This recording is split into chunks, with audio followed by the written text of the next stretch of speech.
دوسرے جنرل کو پروموٹ کر کے آگے کر دیا جاتا ہے اور وہ باقاعدہ لڑتا ہے اپنے ملک کے لیے۔ 6 ڈاکٹر پرسوں جو ہے وہ شہید کر دیے گئے تھے جو سائنٹسٹ ڈاکٹر تھے، اور اب یہ 3 سائنٹسٹ کو مزید جو ہے وہ شہید کر دیا گیا ہے۔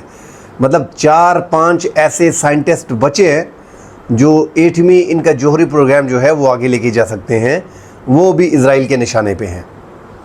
تو اب دونوں اطراف سے ناظرین جو ہے وہ ایک دوسرے پہ حملے کیے جا رہے ہیں، اس میں کوئی دو رائے نہیں کہ اس ٹائم پہ زیادہ حملے جو ہے وہ ایران پہ کیے جا رہے ہیں، مگر ایران نے ناظرین 11 طیارے گرانے کا دعویٰ کیا جس میں 5th جنریشن کے 4 فائٹر جیٹ F-35 جو دنیا کا سب سے جدید فائٹر جیٹ ہے جو ریڈار پہ نظر ہی نہیں آتا، اب کیسے بھلا ممکن ہے کہ ایسے جدید طیارے کو ایران نے گرایا ہو؟ بہرحال ایران کا دعویٰ ہے کہ ہم نے 11 طیارے گرائے ہیں اور ہم نے کچھ پائلٹ کو، جس میں ایک خاتون پائلٹ بھی ہے، اس کو گرفتار کر لیا ہے۔ تو یہ ایک بڑی خبر ہے ناظرین۔ اس ٹائم پہ امریکہ جو ہے انہوں نے آج بھی ڈونلڈ ٹرمپ نے بیان دیا ہے کہ ہم اس جنگ میں ہمیں گھسیٹے نہ، مگر وہ ناظرین مکمل طور پہ بیانات تو اپنی جگہ پہ، مگر وہ سپورٹ کر رہا ہے اس ٹائم پہ اسرائیل کو، ہر وہ ہتھیار جو ہے وہ اسرائیل کو دے رہا ہے جو ایران کو تباہ کر سکتا ہے۔ آیا ایران کے پاس ایٹمی بم ہے؟ حالات تو یہی بتا رہے ہیں کہ جس انداز سے وہ لڑ رہا ہے، اب بیلسٹک میزائل استعمال کر رہا ہے، تو اس کے پاس ہے۔ تو اگر اس کے پاس ہے تو وہ حملہ کیوں نہیں کرتا؟ وہ ایٹمی پروگرام سے، ایٹم بم سے حملہ کیوں نہیں کرتا؟ ناظرین وہ وقت نہیں آیا۔ ایران ذمہ داری کا ثبوت دے رہا ہے، اس نے اب تک جو ہے وہ ایٹمی دھماکے نہیں کیے، اور امریکہ اور اسرائیل چاہتا نہیں ہے کہ اس کے پاس ایٹم بم ہو۔ اور ناظرین اگر اسرائیل آسانی سے ایران کو ختم کر دیا جاتا ہے، جو ابھی چل رہا ہے کہ پہلے زور زبردستی سے حملے سے، اس کے بعد رجیم چینج سے، مگر رجیم چینج میں ایسے موقع پہ ایران کی عوام جو اپوزیشن تھی وہ بھی اپنے ملک کے لیے کھڑی ہوتی ہے۔ تو ہم نے دیکھا کہ ایران کے جو اپوزیشن لیڈر ہے صادق زیبا، وہ بھی جو ہے ڈٹ کے کھڑے ہو گئے، اور انہوں نے ایک بیان دیا ہے کہ اگر امریکہ اور اسرائیل مجھ سے یہ چاہتا ہے کہ ہماری سپورٹ میں وہ اس ٹائم پہ کھڑے ہو جائیں، تو اس جنگ میں اپنی عوام کو، اپنی حکومت کے خلاف نہیں کھڑا ہو سکتا۔ اب وہاں پہ ان کا خیال تھا کہ رجیم چینج آسانی سے ہو جائے گا، اور یہ پاکستان کا جو بارڈر ہے، مطلب ایران میں اگر امریکہ اور اسرائیل کی پسندیدہ حکومت آ گئی تو اسرائیل پاکستان کے بارڈر پہ بیٹھ جائے گا، جو پاکستان کے لیے انتہائی خطرناک ہے۔ اور اسی لیے تجزیہ نگار جو ہے ترک کے کل وہ کہہ رہے تھے کہ اس کے بعد پاکستان کا نمبر ہے، پھر ترکی کا نمبر ہے۔ ناظرین اسلامی ممالک کے ساتھ یہ ایٹم بم کو برداشت نہیں کر سکتے۔ پاکستان اگر آپ دیکھیں تو ایران سے کئی گنا جو ہے وہ پاکستان مضبوط ہے۔ پاکستان کی آرمی، پاکستان کی فضائیہ دنیا میں بہترین فضائیہ ہے۔ دنیا کے چند ممالک میں اگر آپ ٹاپ 10 لیتے ہیں، ٹاپ 7 لیتے ہیں، ٹاپ 6 لیتے ہیں، اس میں پاکستان کی فضائیہ شامل ہے۔ پاکستان نے جو انڈیا کا جو کیا محدود جنگ میں، پاکستان نے 5 گھنٹوں میں جنگ ختم کر دی۔ 200 کلومیٹر 190 کلومیٹر کے فاصلے پہ BVR-15 میزائل استعمال کر کے واک سسٹم استعمال کر کے، سیٹلائٹ سسٹم استعمال کر کے، سائبر حملے کر کے انڈیا کو ایک 200 کلومیٹر کے فاصلے پہ ان کے 6 سے 7 فائٹر جیٹ گرا دیے، جس میں 4.5 جنریشن کے فائٹر جیٹ بھی شامل تھے۔ بہرحال اگر ایران نے 11 طیارے گرائے ہیں تو یہ بہت بڑی بات ہے، اس کا مطلب ہے کہ ان کا ڈیفنس سسٹم بڑا اچھا ہے۔ پاکستان کے پاس جو ہونا چاہیے اس ٹائم پہ وہ 5th جنریشن کے فائٹر جیٹ جو پاکستان آلریڈی لے رہا ہے، J-35 HQ-19 سسٹم جو پاکستان آلریڈی لے رہا ہے اور چائنا سے بات ہو گئی ہے، اور واک سسٹم ناظرین جو KJ-500 ہے جو بالکل جدید ہے، وہ پاکستان کی انتہائی ضرورت ہے اس ٹائم پہ۔ پاکستان کے پاس یہ 3 چیزیں آ جاتی ہیں، اس کے علاوہ بھی اسرائیل کی اتنی ہمت نہیں ہے کہ وہ پاکستان پہ حملہ کر سکے۔ مگر ناظرین آپ نے ریالٹی کو دیکھنا پڑے گا، جو رینج میزائلوں کی اس ٹائم پہ دنیا نے اسرائیل کو دی ہے، تو اپنے آپ کو مضبوط کرنا پڑے گا۔ پاکستان کے پاس اب بھی ٹائم ہے، اس ٹائم میں 1-2 سال میں پاکستان کو اپنے دفاع کو مضبوط کرنا پڑے گا، ورنہ اگر ایران کو یہ آسانی سے کھا جاتے ہیں، جو حملے جس طرح انداز میں ہو رہے ہیں، فی الحال تو ایران ڈیفینڈ کر رہا ہے، مگر نقصان 95% ایران کا ہو رہا ہے اور 5% جو ہے وہ اسرائیل کا ہو رہا ہے۔ اب تو انگلینڈ اور جرمنی اور فرانس جو ہے وہ بھی جنگ میں کود گئے ہیں، اور یہاں سے ایران کے ساتھ کوئی کھڑا نہیں ہوگا، یہ ذہن سے نکال لیں۔ جو پاکستان حمایت کر رہا ہے تو پاکستان حمایت کر رہا ہے، پاکستان اس جنگ میں کبھی نہیں کودے گا۔ نہ چین کودے گا نہ روس کودے گا. یہ ذہن سے نکال لیں کہ عالمی تیسری جنگ شروع ہو جائے گی. یوکرین کی جنگ شروع ہے, یہاں پہ ایران اسرائیل کی جنگ شروع ہے, پاکستان انڈیا کی جنگ تھی. ہو سکتا ہے کہ میں بھی آگے پانی پہ پاکستان یہ جنگ مسلط کر دے اپنی بقا کے لیے. چائنا اور تائیوان کی جنگ ہوگی, مگر تیسری عالمی جنگ کی طرف دنیا نہیں جائے گی. ایٹمی ہتھیار جو استعمال کرے گا وہ اس ٹائم پہ غیر ذمہ دار ملک ہوگا. اور ایران کے پاس بے شک وہ صلاحیت موجود ہے, مگر آپ نے اس کے ٹاپ جرنیلوں کو مار دیا, ان کے سائنٹسٹوں کو مار دیا ہے. یہ بھی بڑا گردہ ہے ایران کا کہ اب تک وہ کھڑا ہے, مزاحمت کر رہا ہے اور اپنا ڈیفینس بھی کر رہا ہے. مگر ایران اور پاکستان کو اگر آپ کمپیئر کرتے ہیں تو پاکستان لاکھ درجے ایران سے بہتر ہے. اس ٹائم پہ سعودیہ بھی سوچ رہا ہے, ترکی بھی سوچ رہا ہے. آپ دیکھیے کہ مسلم ممالک اس ٹائم پہ ایران کو سپورٹ زیادہ دے رہے ہیں. اس کی بڑی وجہ کہ ان کو اندازہ ہے کہ اگر ایران کو کھا لیتا ہے تو آگے ایسا ایسا نمبر آتے جائیں گے. اسرائیل جو ہے وہ ایک چودھری بنا ہوا ہے مشرقی وسطیٰ کا, مڈل ایسٹ کا. وہ چاہتا ہے کہ میں وہاں پہ چودھری ہوں اور یہاں تک ہندوستان تک کے بارڈر تک یہ میری اجارہ داری ہو. نتنیاہو کا پرانے انٹرویو میں دیکھ رہا تھا, جو آج کل سوشل میڈیا پہ عام ہے, کہ ایران اور پاکستان کا ایٹمی پروگرام جو ہے وہ ختم کرنا پڑے گا. بچو یہ اتنا آسان ہے نہیں. پاکستان نے اپنے دفاع کو مضبوط کیا ہوا ہے. آپ دیکھ لیں گے پاکستان آپ کا کیا حشر کرتا ہے.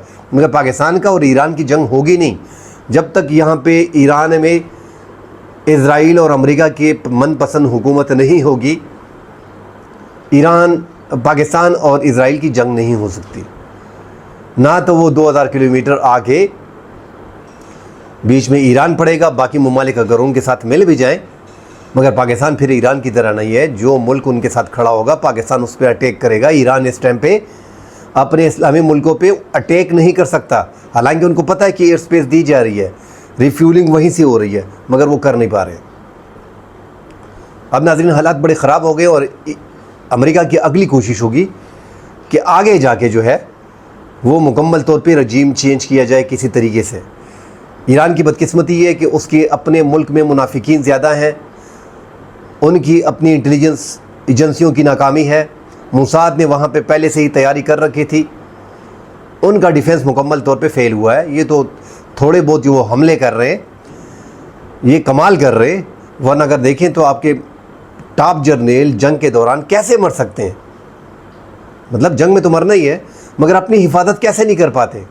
آپ کو اندازہ نہیں تھا کہ آپ پہ جنگ مسلط کر دی گئی ہے.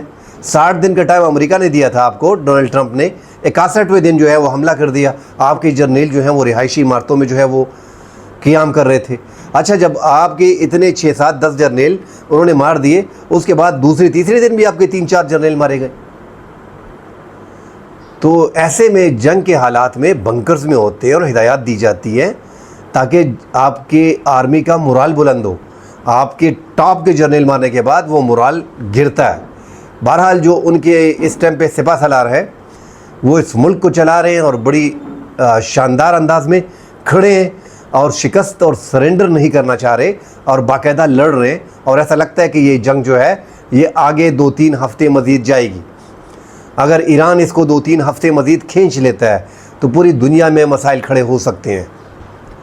جو ہم تیل کو دیکھ رہے ہیں کہ تیل کی قیمتیں 10 سے 12% اٹھی ہیں, آگے پوری دنیا کے لیے حالات خراب ہو سکتے ہیں. بیچ میں راضی نامہ کرنا پڑے گا, کوئی راستہ نکالنا پڑے گا. اگر 3 ہفتے کا ٹائم ملتا ہے پھر دنیا بیچ میں مل بیٹھ کے بات کر سکتی ہے. ناظرین آگے جا کے مزید ڈیٹیل سے بات کریں گے. فی الحال کے لیے اجازت دیجیے. اللہ حافظ.